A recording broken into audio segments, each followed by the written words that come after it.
एक बार की बात है, एक गांव में एक चुड़ैल का आतंक था।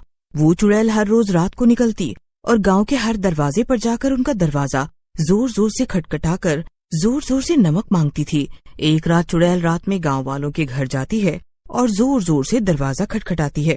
अरे सीमा, जाकर देखो ना कौन मनहूस आया है और इतनी जोर जोर से दरवाजा खटखटा रहा है। खुद तो महाराज की तरह पसर कर सो रहे हो और मैं रात में जाकर देखूं कि कौन है। सीमा जाकर दरवाजे को खोलती है तो उसे सामने एक औरत खड़ी हुई दिखती है। औरत को इतनी रात में देखकर सीमा हैरान रह जाती है और बोलती है, अरे बहन, कौन हो तुम और क्या कर रही हो इतनी रात को यहाँ पर? सीमा को देखकर वो औरत जोर से बोलती है, बहन, मैं कई दिनों से भूखी हूँ, मुझे भूख लगी है, कुछ खाने को दे दो। औरत की बात सुनकर सीमा को दया आ जाती है और वो बोलती है, अरे बहन, इतनी रात को क्या हो गया? तुम अगर पहले आई होती तो मैं तुम्हें खाने के लिए कुछ अच्छा दे देती। अभी तो घर पर सूखी रोटी भी नहीं है। सीमा की बात सुनकर औरत कहती है, तुम्हें परेशान होने की जरूरत नहीं है बहन, मेरे पास रोटी है।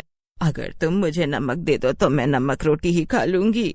औरत की बात सुनकर सीमा नमक लेने चली जाती है और नमक लेकर आती है। लो बहन, नमक ले लो। मुझे अच्छा तो नहीं लग रहा, लेकिन इतनी रात को मैं तुम्हें क्या दे सकती हूँ? कोई बात नहीं बहन, तुमने इतनी रात को मेरे बारे में सोचा, वही बड़ी बात है। लाओ, मुझे नमक दे दो। जैसे ही सीमा औरत को नमक देने लगती है, औरत अपना रूप बदल लेती है और एक चुड़ैल बन जाती है।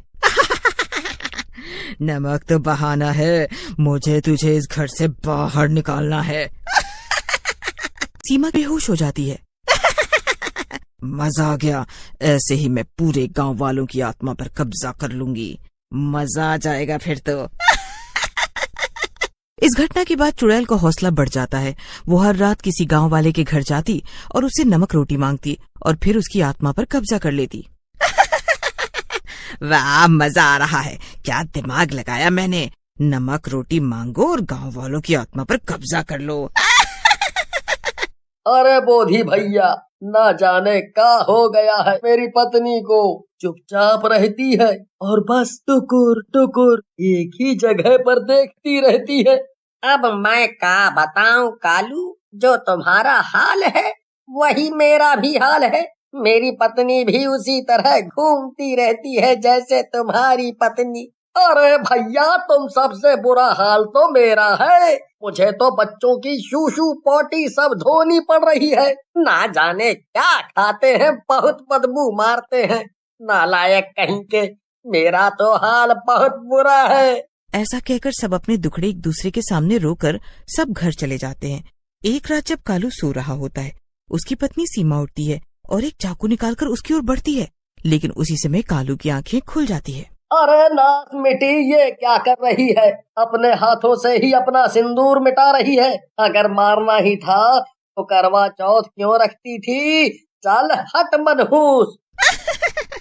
मैं तो सिर्फ अपनी चुड़ैल मालकिन का कहना मान रही हूँ। आज तेरे छोटे छोटे टुकड़े करके उनको दे दूंगी। भाग कालू बेटा, नहीं तो तेरी बीवी तेरे छोटे छोटे टुकड़े करके फेंक देगी। वैसे भी ये चुड़ैल सब्जी काटने की एक्सपर्ट है। कालू घर से निकलकर बाहर भाग लेता है। फिर कालू किसी तरह छुपकर रात बिताता है और सुबह होते ही सरपंच के पास पहुंचता है और बोलता है, मर गया रे सरपंच जी, मेरी जान बचा लो। मेरी चुड़ैल बीवी से मेरी जान बचा लो, नहीं तो वो मेरी जान ले लेगी। क्या बोले जा रहा है कालू अपनी पत्नी सीमा के बारे में?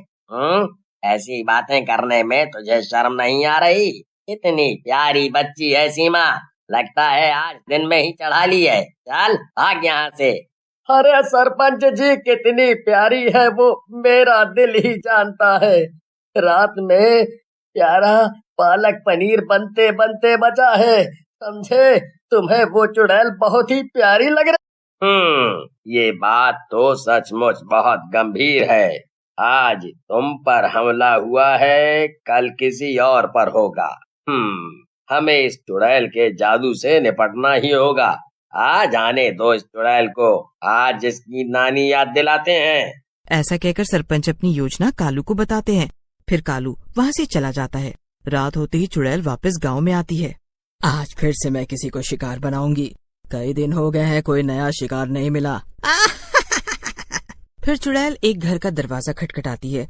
वहाँ कालू लड़की का भेष बदलकर बैठा होता है। चुड़ैल उसे पहचान नहीं पाती और बोलती है, बहन, मुझे बहुत जोरों की भूख लगी है, कुछ खाने को दे दो, नमक रोटी ही सही।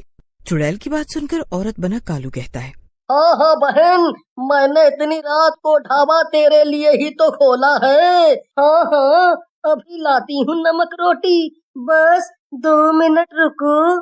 कालू नमक रोटी लेकर उसके सामने पहुंचता है।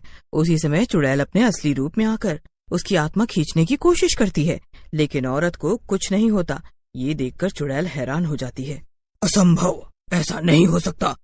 इस औरत की आत्मा मेरे कब्जे में क्यों नहीं आ रही है? चुड़ैल की बात सुनकर कालू हंसते हुए अपना मुंह दिखा देता है और बोलता है, ऐसा इसलिए हो सकता है चुड़ैल, क्योंकि मैं औरत नहीं बल्कि मर्द हूँ, और तुझे आज सबक सिखाने के लिए ही ऐसा बना हूँ। ऐसा कहकर कालू एक डंडा उठाता है और चुड़ैल को पीटने लगता है। अरे अरे, मर गई रे, ये डंडा तो बड़ी जोर से लग रहा है। ओए मैया। पेड़ के नीचे गड्ढा खोद कर गाड़ देते हैं। जैसे ही चुड़ैल को वो लोग गड्ढे में डालते हैं, गांव की औरतें भी उसके जादू से आजाद हो जाती हैं।